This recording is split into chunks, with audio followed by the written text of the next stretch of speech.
কথা, উনি কি এর দায় ওনাকে নিতে হবে, এর দায় ওনার দলকে নিতে হবে, এর দায় ওনার সরকারকে নিতে হবে, এর দায় শিক্ষামন্ত্রীকে নিতে হবে যদি কেউ কিছু করে বসেন।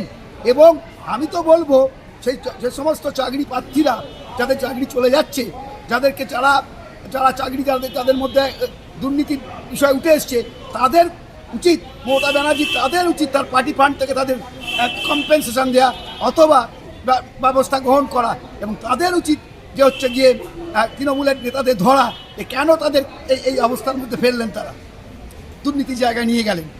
সিপিএম বিজেপি এটা প্রশ্ন নয়, প্রশ্ন বিচার ব্যবস্থা কি সিপিএম বিজেপি দেখে বিচার করেছে?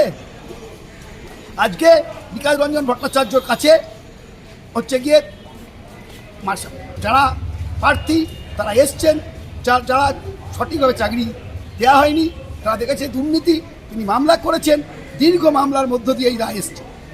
তাই এর জন্য সিপিএম, কংগ্রেস, বিজেপি তারা দায় নেবে কেন?